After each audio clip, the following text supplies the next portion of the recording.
Quick takes, let's get it. Max, most impressive game one. Oh, easily Devin Booker. Gave him 34, 8 and 7, stepped onto the floor, saw LeBron, AD, and Chris Paul, and was easily the best player on the floor. Devin Booker's like a mini Mamba. He's got Kobe's offensive game, and he shows up when it matters most. His first ever playoff game. My hat's off to him. Mamba mentality in Phoenix. Stephen A., most impressive game one. I'm going with Tobias Harris. Who saw that coming? I mean, I understand it was against the Wizards, but we still been thinking about Embiid and everybody else. Tobias Harris dropped 37. Tobias Harris has been balling all season long and deserves a hell of a lot more love and attention than we have given him this season, especially since he's reunited with Doc Rivers. His best season in the NBA prior to this year was when he was a Clipper with Doc Rivers. Underrated. Like that note. Max, most disappointing game one performance. I mean, no surprise, Anthony Davis, especially since AD handled the Suns not that long ago. Like, one of the reasons the Lakers were 3-1 favorites, which was nuts, so it should have been closer than that, was, hold on, we saw him without LeBron handle the Suns. What happened? He got muscled around.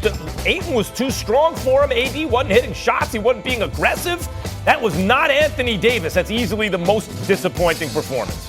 All right, let's stay there right now because both the Lakers and the Clippers lost this weekend. As Max just mentioned, the Mavs were at Staples. Luka leading Dallas to a 10-point win over the Clips. The Lakers were on the road, falling by 9 to an unstoppable Booker.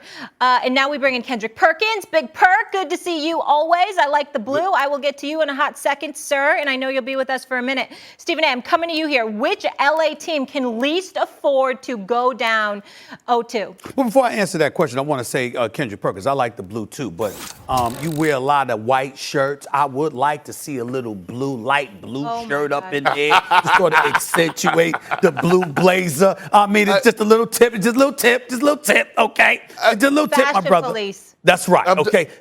I'm just saying, Stephen, I got to take baby steps, okay? I got you. I threw away the gold chain, all right? Okay. I threw away the T-shirts. I'm coming more suit and ties. I'm a step it up. I got you. I like it. I promised you I was going to take you out for a few shirts. I got you.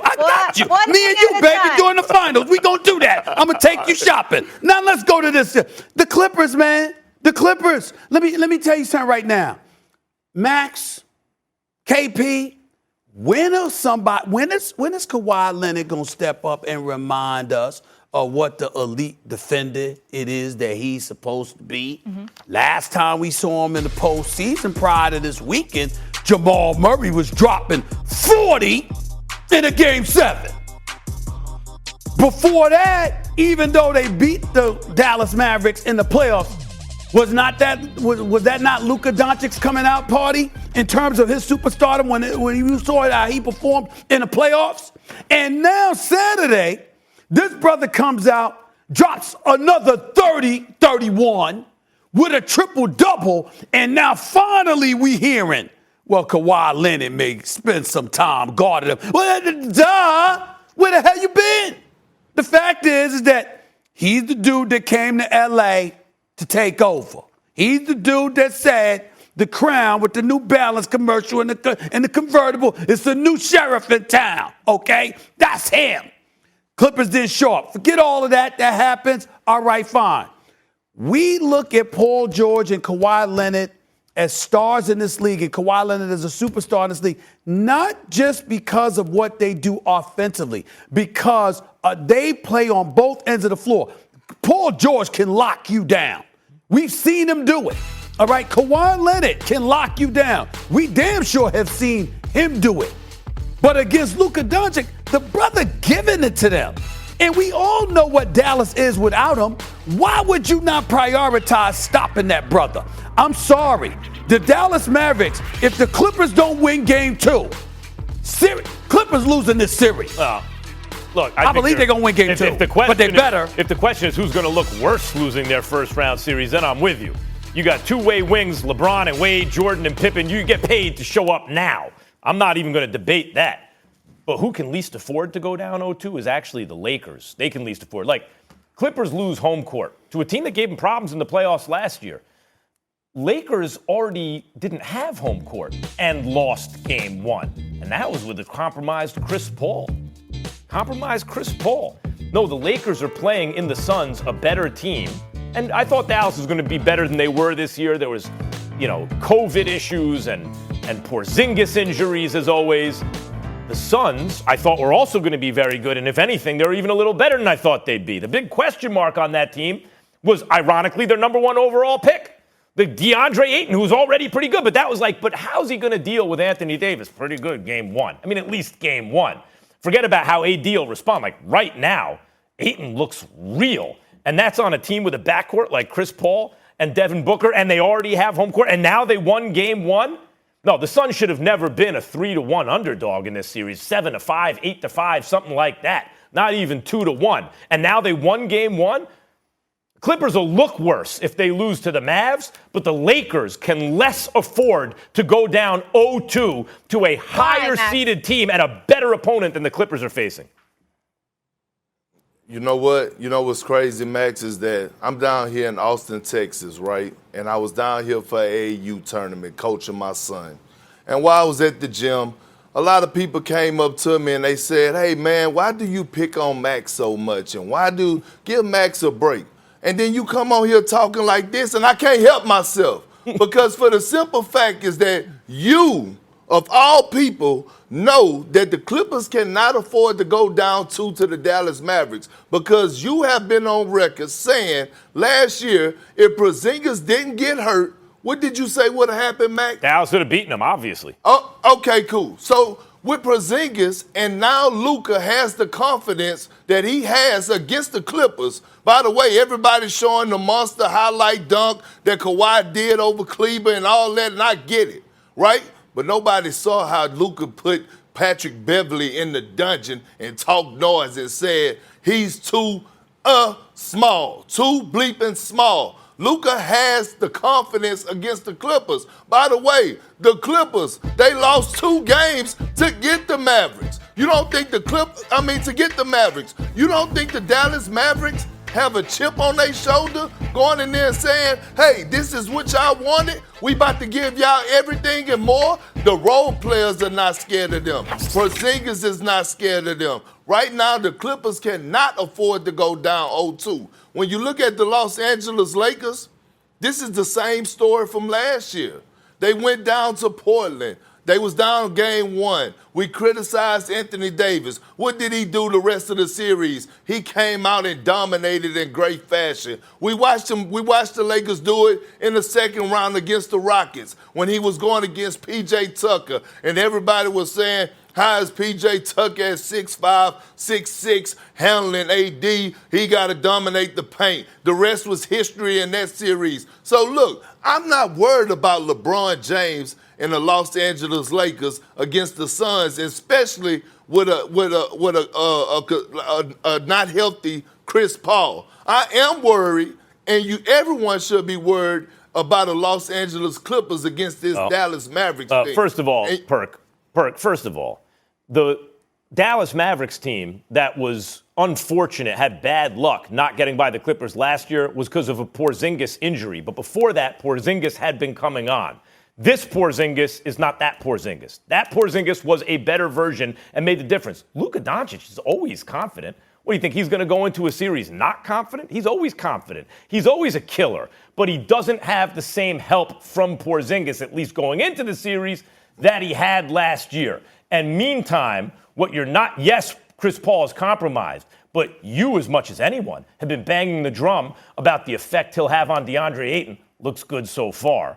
And when you add that to the fact that the Suns, look at that Suns team, are clicking now, with Devin Booker playing the way he's playing now, with the role players all very effective in their roles. No. This is not the same situation as last year for the Mavericks, and you're sleeping on the Suns. Max, and you real quick, Stephen A., and you're sleeping on the Dallas Mavericks role players because Bronson is an underrated guy that comes in and give you work. Kleber could play the game of basketball. And by the way, the last couple weeks or the last month of the regular season, Tim Hardaway Jr. was averaging around 20 points a game. He had a monster game against the Clippers. No one is afraid of them. You remember Stephen A., everybody was talking about the Rough Riders last season and how they just be bullying people. Nobody's scared of that. Nobody believes that no more, Max. This is why I'm saying the Clippers cannot go down 0-2 because this is like a baby rivalry. Well, first of all, let's understand something, Max. We're not knocking the Suns. We understand that the Suns can win this series. But if anybody has a possibility of overcoming a 2-0 deficit and locking in, it would be the experience and the greatness of a LeBron James-led team. We all understand that. We're not saying it wouldn't be daunting, but if anybody, you had to bet your money on anybody overcoming such stacked odds, it would be him. We are in a situation with the Clippers. Remember, Kawhi Leonard has the right to walk away at the end of the season if he so chooses, okay? We got a Clippers organization that just replaced Doc Rivers. We've got Lawrence Frank as an executive. You got Ty Lue as a new coach. You got Steve Ballmer, who already bought the team for $2 billion, already invested another $1.8 billion in building a new arena. You got all of this stuff going on, okay? At the end of the day, you're talking about this brother spending more than $5 billion without even a berth to the conference finals to show for it. And then on top of it all, you down and you're going to lose. You don't lose to the Lakers. You don't lose in the Western Conference Finals. You lose in the first round. That. It would be an absolute disaster. Right, but when that's who could least afford to lose the series in a larger sense. I agree with that. Oh, so now it's a larger sense? No, because the question is who could least afford to go down 0-2. The Clippers could more readily overcome that. Why? Because they have Rondo this year. They didn't last year. Why? Because Kawhi Leonard, you talk about experience, is a two-time Finals MVP. If you want to point out, it's going to once again come down to Paul George not being a lesser version of himself. Fine. But the Lakers are in worse trouble down 0-2 against the Suns than the Clippers would be. Molly. Yes. Against the Mavericks. Molly, and do not speak. Do not interrupt when I ask Molly this question. I'll speak when I want to speak. Yeah. I'm Watch looking what I at do. you. Here's the point. Let's see what Here's you the do. point. Tell me. Did you, not only did he say if Porzingis is healthy, Dallas is a problem, did Max Kellerman not just say that last year, but say that again when the Clippers acquired Rondo? Did he still say Dallas is the sleeper, they are the threat? Yeah. Everybody look out. Yeah. So how can you sit up there and say, after saying all of that, because I'm not denying there's a threat. I'm comparing it to the threat of the number 2 seeded Phoenix Suns against the Lakers. But you talked about the Dallas Mavericks being the sleeper. Okay, the witness. That doesn't change. The Phoenix Suns aren't a sleeper because they're the 2 seed. I'm not saying they're not a sleeper. You said Dallas is your number 1 focus. Kristaps Porzingis. That's what you said. He was hurt all year, Stephen A. He's hurt all year. Okay. When they acquired Rondo, you still said the same thing if they had Porzingis. Those were your words. Yeah, and Porzingis, by the way, they're live. Dallas is live. Do you own or rent your home? Sure you do. And I bet it can be hard work. You know it's easy? Bundling policies with Geico. Geico makes it easy to bundle your homeowner's or renter's insurance along with your auto policy. It's a good thing, too, because you already have so much to do around your home. Go to geico.com. Get a quote and see how much you could save. It's Geico easy. Visit geico.com today. That's geico.com. The Golden State Warriors fell to Ja Morant and the Grizzlies in Friday night's play-in game in overtime, securing the Grizz the 8th seed in the playoff and ending Steph Curry in the Warriors season. After the game, head coach Steve Kerr was asked about his team's season. Here's what he had to say. I think this season was absolutely a success, Anthony. We would have loved to have gotten into the playoffs and tried to make a run. We were really a good team over the last 22 games, I guess. To put together a stretch like that over an entire quarter of a season, that's not a fluke. We were the number 1 defense in the league during that span. Max? Yeah. Do you agree with Steve Kerr that the season was a success? No. No, overall, no. There's some successful things, but no, you can't call this a success. We have exaggerated by a little bit. I'm guilty of it also. Like the Warriors roster. Like, I didn't think the Warriors had enough shooting to be good. They wound up with a little more shooting than I thought they'd have. They made the Oubre trade, and then Wiggins turned out to shoot pretty well. But, like, let's not exaggerate. Like, they have nothing on the roster. They have an MVP caliber player in Steph. They have a former number 1 overall draft pick who turned into a good two-way player in Wiggins. They have a defensive player of the year type guy, multiple-time all-star in Draymond. And they have some interesting pieces. What they had to do was win. They had 2 chances to win a single game to get to the first round of the playoffs. I'm sorry, with everything I just said, and you have 2 chances just to win once against a compromised Lakers team, against a Memphis team, lose in the first round, at least get to the first round. They couldn't even do that. And why not? Look, I'm sure I'll hear a lot about how, like, I'm hating on Steph. I'm throwing shade at Steph because I say he's not on LeBron's level. Duh, look, he's not. But I brought up that I was there, saw you there, at Oracle when he had 4 minutes and 22 seconds in the fourth quarter, 7th game, to manufacture a single point, running the greatest half-court offense ever, came up with 0. You know what he did in the last 3:30 of overtime the other day? With the whole season on the line, get to the first round. 0 points, but he did have 0 assists, but also had 0 rebounds to lose in overtime and go home. I'm sorry. I can't call that, ultimately, when you take everything, a successful season. You had 2 shots to make the playoffs. You had an MVP player with the ball in his hands, couldn't get it done. Ultimately, that's a failure. Sometimes I argue with you about this stuff and you're just flat out wrong. And then there are other times that we debate about it because we just have 2 different perspectives. We come from a different place. We prioritize different things. This is the latter here. I totally get you and everybody that thinks like you in terms of this Warriors season. Because you had a play-in tournament, you lost not once, but twice. You lost to the Lakers and then you lost to the Memphis Grizzlies. So the play-in wasn't a success for you. When we say season, I'm thinking about the season in its totality, the 72 games played prior to the play-in game. And I would say that's a raving success. I shouldn't say raving success. It's a success. You went 39-33. Steph Curry, without Klay Thompson, reminded you of his greatness, leading the league in scoring at 32 a game, shooting about 49% from the field, shooting 42% from three-point range, okay? You discovered guys like a Jordan Poole, for example, and what kind of role he can ultimately play. James Wiseman goes down, he gets hurt. That's a 7-footer that can give you some things from the inside. On both ends of the floor. We can't forget that Kelly Oubre wasn't available. He was supposed to be there, okay? So when you look at it from that perspective, now let's fantasize for a second and say to ourselves, because this is how you have to look at a season that was devoid of championship expectations. If they were a championship contender and that was our expectation, you'd have a point. But nobody looked at the Golden State Warriors that way this year. But now, let's say Wiseman is healthy, Kelly Oubre is there, Andrew Wiggins is still there. Steph is still there. Jordan Poole is still there. And Draymond Green is still there. And a healthy Klay Thompson is coming back. Yeah, I mean. What I'm saying is, if you look at next season, same squad. Yeah. Same squad. You're talking about, in all likelihood, a berth in the conference finals. And so to me, when I look at it from that perspective, I'm going to sit up there and I'm going to say, I agree with Steve Kerr. I agree with Steve Kerr in terms of developing some of the younger guys. Steph Curry shining and shining brightly. Somebody's got to do something about Draymond Green shooting. Everything else is there. He won the scoring title, some of the best records in the spring. I said Draymond Green, no. No, but I'm saying about Steph Curry. I'm just looking for at MVP. Draymond Green shooting 27% from three-point range ain't going to cut it. And where Max and I inherently disagree is this part. Max wants to act like size doesn't matter a lot of times.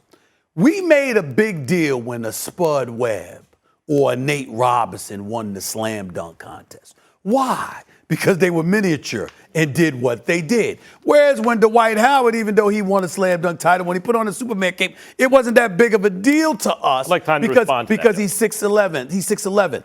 Chris Paul, for example, being a quintessential cerebral point guard. Isaiah Thomas being an all-time great, a miniature dynamo that can score. Allen Iverson, great pound for pound. No, I don't think size doesn't matter. But that's different than the Russell Westbrook with 6'4" and others. So I'm looking at Steph Curry.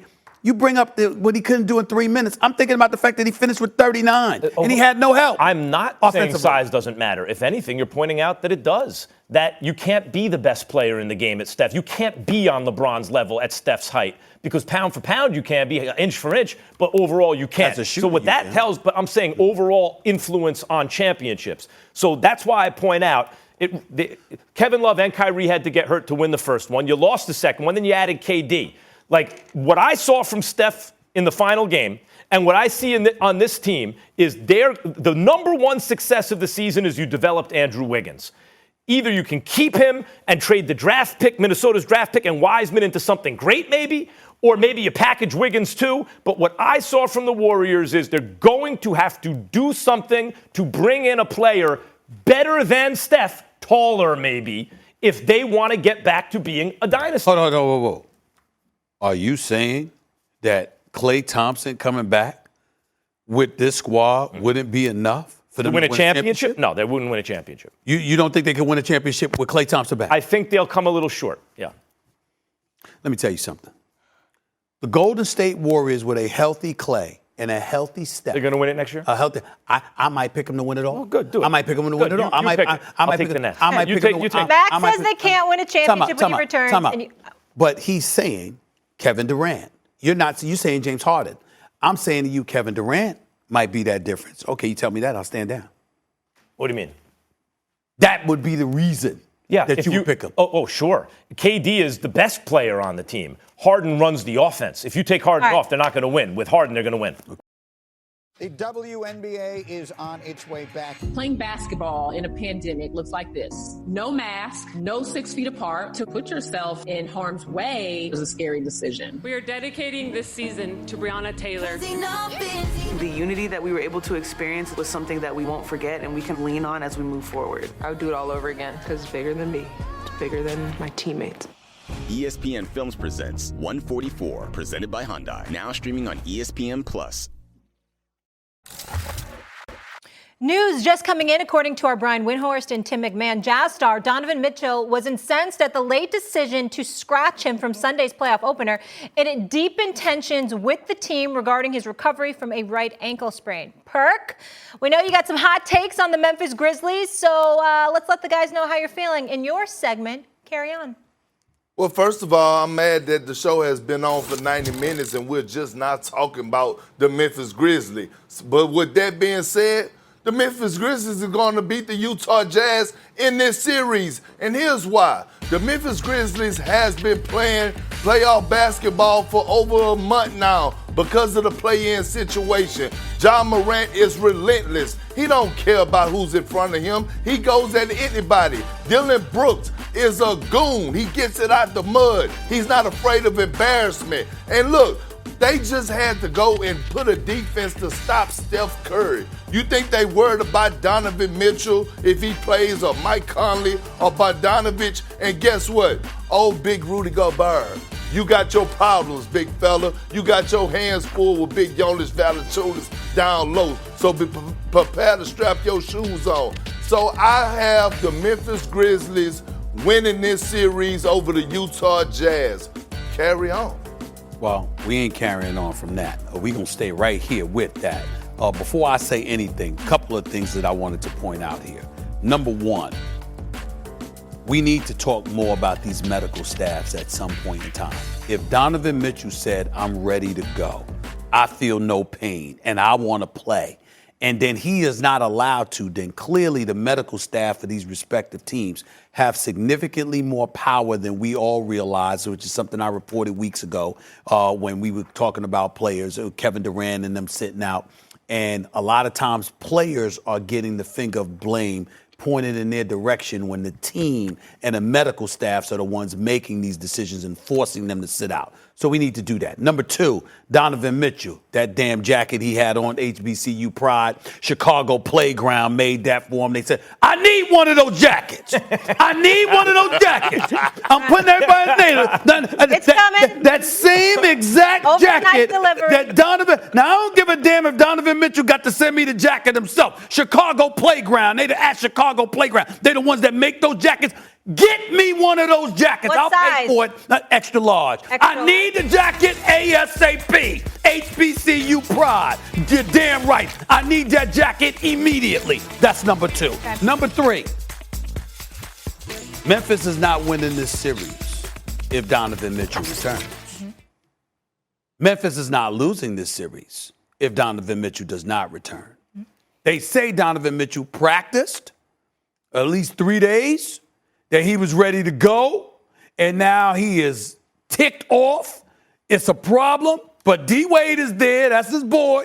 And D-Wade, now part owner of the Jazz, who would know a thing or two about injuries in the postseason. If there's anybody that can calm the storm, a potential storm that would develop, it's my brother D-Wade. D-Wade gonna handle that. That's why the new owner got him in there, okay? That's a part on. D-Wade gonna be, he gonna handle that. Grizzlies deserve a lot of credit. Dylan Brooks showed out last night. Ja Moran is the truth. And listen, I like all of these. Grayson Allen out of Duke came out 2 big-time threes in that playing game Friday night. Let's not forget him. Jaren Jackson and all of those boys. I love them. A lot of promise.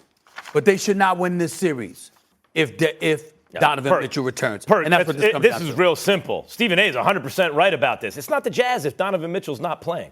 Like, let's not forget what this dude did in the playoffs last year. That was one of the great. He and Jamal Murray linked up to have 2 of the greatest scoring performances you'll ever see in any round of the postseason. He averaged, I just looked up the numbers. I know they were astronomical, but 36, 5, and 5 in a 7-game series. He shot 52% from 3. 95% from the line, or 93%, I didn't see what I wrote here, 53% from the field.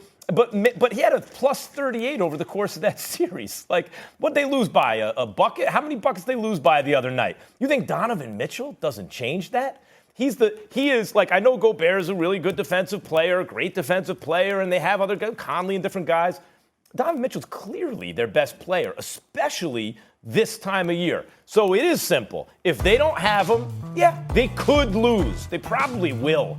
If they have Donovan Mitchell, they ain't losing, period. Donovan Mitchell not going to let them lose in the first round of the Grizzlies. You know what? You know what's crazy is that time and time again I come on here and I try to give you and Stephen a free game. I don't even charge y'all about the game and knowledge that I give y'all when I come on here and I say things like, hey, I don't care how much working out you've been doing. If you've been out for over a month, the only how you get into game shape is by getting game reps in. Donovan Mitchell haven't got 1 game rep in. And you think that he's about to come in and just have a straight effect like he did in the bubble against this Memphis Grizzlies team who has been playing at an extremely high level for over the past month. They've been playing playoff basketball because they had to, one, get into the play-in. They had to, one, get into the play-in. Secondly, they had to fight to get into the playoffs. Okay, and then tell me this, Max. One person that we didn't see last year in the bubble was Steph Curry. So can you tell me what Steph Curry would have done in the bubble last year? The same thing he did this year, this season. Went for 50s no points, and 40s. no rebounds, no assists in the last 3:30 of overtime with the season on the line? He went for 50s and 40s. He was the hardest guard he was the hardest player to guard in the NBA in this season. No one could stop him. They had to basically run a box and one. Dylan Brooks was like, forget everybody else. I'm going to face guard this brother. And he still was getting off for 41 and 37 and 46, whatever the numbers were. So what I'm telling you is this. The Memphis Grizzlies said, if we got past Steph Curry and what he's capable of doing, we could guard anybody. And they showed us that last night. Bottom line is, go ahead, they lost Max. by a bucket. They lost by 3 points. You mean to tell me Donovan Mitchell's not worth a bucket? Max, do you understand that the Memphis Grizzlies had full control of this game the entire game? Do you really understand that? No, they went up by double digits. And I'm telling you, Max, Donovan Mitchell haven't played basketball in a month. He's about to play. Perk, let's hold on, man. Hold on, man. Perk, let's step away from the game for a second and go to something just a touch philosophical. I remember years ago, there was a finals that was taking place between the Boston Celtics and the Los Angeles Lakers. You might know a little something about that, Perk. And the Lakers ended up winning that series. Now, there was a guy on there by the name of Kendrick Perkins that nobody would ever accuse you of being a scorer, but that wasn't your job. You was there, muscle, girth, to be an enforcer, whatever. I checked, and you were up 3-2. Game 6, you played about 6 minutes and 30 seconds, but ultimately you weren't healthy. And Game 7, y'all lose that game. Y'all lose Game 6, Game 7. And a lot of people believed that if you were healthy, y'all win the chip. What I'm saying to you is this. It's not always about somebody being themselves. The little tweak that you can throw into the equation could be enough. Donovan Mitchell could be a shell of himself, but his presence on the court, the potential threat that he poses, obviously is two different people. You're not Donovan Mitchell and vice versa. But what I'm saying is, when you look at the Utah Jazz, to get to Mac's point, and you look at how they play and what they are on the court, just because he's on the court with them, that is what, it's not about him averaging 30 or anything. It's that just the presence alone and what he brings to the table can make Ingles better, can make Bogdanovich better, can make Rudy Gobert better, Royce O'Neal better, et cetera, et cetera. And Stephen A., Stephen A., that's a great point, but I'm going to tell you this. Donovan Mitchell's game relies on what? His athleticism, okay? So his lateral movement along with his running and his jumping ability, that's what makes Donovan Mitchell. He's not a J.J. Redick. He's not a Ray Allen. He's not a guy that sits out there and that's a dead sniper. He's a guy that relies on his athleticism to get downhill, to finish at the basket, to be able to elevate over people, to get his shots off. And what I'm saying is the same thing I said about LeBron James and why he needed to play those 2 games is because you need those reps to test that ankle out because you've been out for so long. You see what I'm saying, Stephen A.? And what I'm saying is that, yes, I was out, but I was playing all the way up until then. I happened to get injured. He's been out for a month, and then you're coming back at the highs. But he says he's ready. Okay. It might take, look, they might spot him a couple games. That's right. And then the question is, are they 2 games better than a 5-game series? With Mitchell, maybe. Game 2 Wednesday, 10 Eastern. Perk, carry on. Quick take, Max, how impressive is Phil's feat of winning a major championship at age 50? I was impressed about it. He's fasting to reset and stuff, and then he's 50 years old fasting. I started thinking of Stephen A. You're over 50. Maybe that's the key to beating me on this show is you need to fast. Just stop eating for like 6 days, and maybe you'd have a shot. I can beat you asleep. That's how easy it would be. But anyway, being age 50 years of age, 6 years removed from really his last major win. I think this year, what was he ranked, like 120th or something? I don't know what the hell it was. Phil Mickelson hasn't even been in the picture. To accomplish what he's accomplished and become the oldest dude to ever win a major, that's something special. I think last time that happened was in 1968, if I remember correctly. So I give him a lot of credit where it's due. He's great for the game.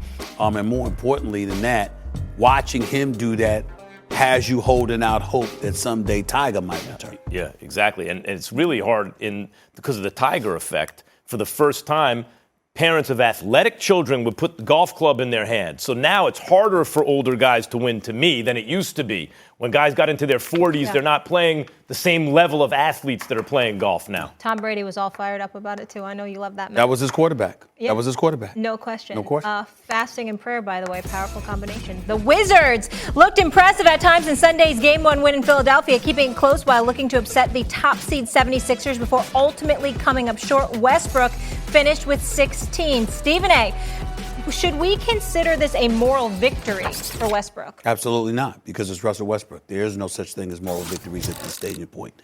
He's phenomenal, and we know that. But with greatness comes great expectations. Now, even though we don't expect the Washington Wizards to win the championship or anything like that, the reality is that, again, you can't look at a game and say, well, it was a tough game. It was tough. I got news for you. Bradley Beal is a big-time player. Okay, he might need to improve his numbers in the fourth quarter, but he's overall a big-time talent. Russell Westbrook and Bradley Beal are one of the top 3 backcourts in the entire National Basketball Association. So when you look at it from that perspective, at the end of the day, you finished as a top 8 seed, which means you made the playoffs, and I guess you deserve props for that. But I look at Russell Westbrook, and I see a future Hall of Famer. And with that comes great expectations. And you being on the verge of going home in the first round for the 4th time in 5 years, having close games and close calls don't cut it. I think that there is a moral victory here. The fact of the matter is, take a team like Philadelphia. Mm-hmm. They are put together. They have an elite player in Embiid. They have a guy who can't shoot, but in every other facet of the game is elite as they come in Ben Simmons. They got floor spacers, Daryl Morey. They got efficient players in the paint. Morey brings in Danny Green and Seth Curry and Dwight Howard, and they have a whole lot. No, the Wizards are not supposed to beat them. This is what I'm looking for from Washington this season. Westbrook and Beal, I don't know how that works together. Does it work together? Because you can see things like Booker and Chris Paul. That's going to work. On paper, how's this going to work? And Westbrook, as he does every year, figures it out in the second half. He did it with James Harden. He did it again with Bradley Beal. And what you're looking, they're another star short. Let's be honest. They're a star short. They need, or at least a bunch of role players who are better than the ones they have. What you're looking for is, can you build with that? Can you be an elite team behind that backcourt? I think what Westbrook and Beal have shown in the second half is, yes, they can challenge. They need more on the team. But can this work? Yes, it can. That's a moral victory. Here's what can be said. They seem to really, really have a lot of genuine love for one another and love for playing together. And I do believe you can build around the both of them. I truly believe that. But again, that comes with expectation. When I'll stop saying that? When you're willing to come out and say, or maybe I should say it now, because Westbrook did say championships don't matter. He said, hey, you go out, you play hard, you give it all you got. He said, but I've seen plenty of champions that are not happier than me. I'm a champion at life. It don't matter to me whether it's champion or not. Now, if that's truly how he feels, maybe I should shut the hell up and not say anything about it. But being a basketball purist and a basketball lover the way that I am, and recognizing his greatness, and then looking at Bradley Beal's greatness, although this year wouldn't be the year to say that, I have absolutely every right to expect they should be knocking on the door sooner than later to challenge the powers in the East because of their greatness. Fair, but that's not today. That's not today. Fair, and what they showed was, what I will say this, they set the table with expectations the way they've played to show that if the team gets a little better roster around them, then those are the expectations. Well, I'll give them credit. They just did it. And they're going to fight, they're going to scratch, they're going to claw. The 76ers are not going to blow them out, but that doesn't mean the series is going to go longer than 5. Agreed. Sometimes people fall in love with the journey, not the destination. Damian Lillard and the Blazers handed it to MVP finalist Nikola Jokic and the Nuggets Saturday night in Game 1. The Trailblazers were able to hold Jokic to a single assist, something no opponent has done all year against him. Dame finished with 34 points, 13 assists. Stephen A., more significant, Lillard's points or Jokic's 1 assist? Jokic's 1 assist. First of all, Dillard is no surprise to me at all because you see he's a marksman. And the brother shows up at crunch time and he can close. I saw nothing that I didn't expect to see from Portland. I picked them to win this series because without Jamal Murray, I don't think Denver's beating them. You know what the Blazers did? The Blazers did what a lot of people should be doing, particularly against Brooklyn. The Blazers said, we ain't doubling you. We gonna man up, get yours. Let's see what everybody else does. And that's the ingredient to success. For Denver, when Jokic is getting everybody else involved and you don't know where you're going to get hit from. But when you say go ahead, you do it all by yourself.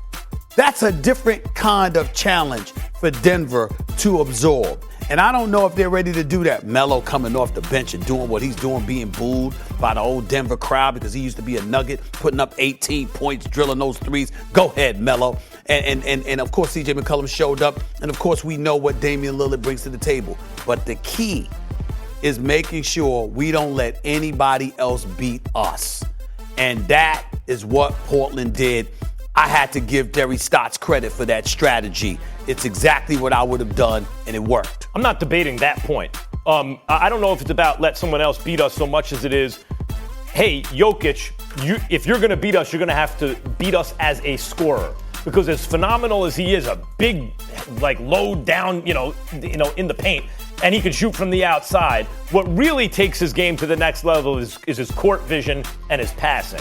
So if you're going to take that away from him in a sense by saying, go ahead, be the scorer, that's an interesting strategy. He had a monster game. He just didn't have a lot of assists because that wasn't what he was given. He was given the scoring and he took it.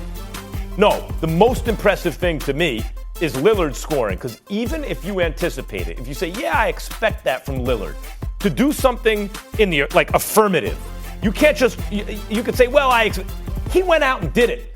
Lillard, whatever you want to say, when he has a chance, can win. When he's lost in the playoffs, it's because that other team is just better than the team he's with. But when he matches up with a team without Jamal Murray, and it's like, yeah, you know what, this is kind of even. What did Lillard do? The reason he has the reputation he has, because he had a bananas game and his team won. I'm impressed with Lillard.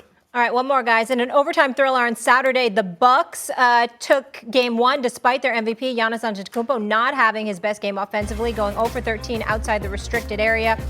And the most misses without a make in any game of his career, regular season or playoffs. Chris Middleton with that unbelievable game winner. Max, can Giannis carry a team to the final? If he has a crime partner on his level, I keep bringing this up. So I talk about Shaq and Kobe. Shaq had a prime Penny, not enough. A prime Kobe, a prime. If you're a big, and Giannis is a big, that's what it takes. Let me tell you who Middleton is. Middleton is Rick Fox, real good player, real good two-way player, real good, underrated because he didn't care about his stats.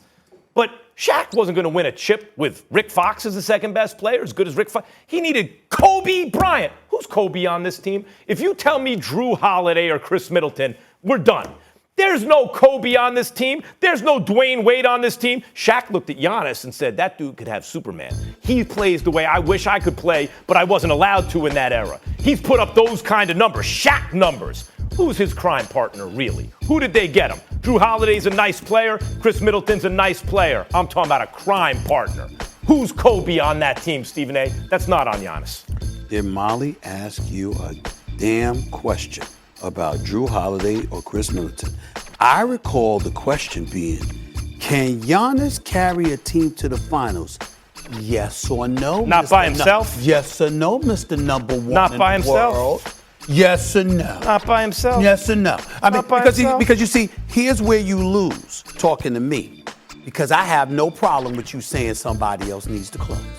Right. I have no problem. Because remember, years ago, I used to sit up there and say, LeBron is good for 46 minutes. Those final 2 minutes, I need somebody else. But it still didn't negate me from saying he could be that lead dog on the championship squad because of what he's able to do for 46 minutes. What I'm saying to you about Giannis is, here's the problem. It has nothing to do with minutes. It has everything to do with game. What I mean by that is, I told you years ago, if he doesn't have work on his perimeter shot, that's the problem. You identified him as a big correctly. And that's what it is. So let me tell you something right now. Do it alone. The answer is Logan no. Logan Paul joining us tomorrow live on First Take. The show went by really fast. You know what that means? You both were entertaining. Good job. Hey, this is Adrian Wojnarowski. Check out my podcast, The Woj Pod, with insight and analysis on the top stories in the NBA. Adrian Wojnarowski, our insider extraordinaire. Reaction to breaking news. This is the latest Woj bomb. And in-depth conversations with some of the biggest names in the league. Thanks, Woj. Do it again. I'm good. Thanks for having me on the podcast. All right. Yes. Thank you, Woj. Appreciate you having me on. Listen and subscribe to The Woj Pod wherever you listen to podcasts.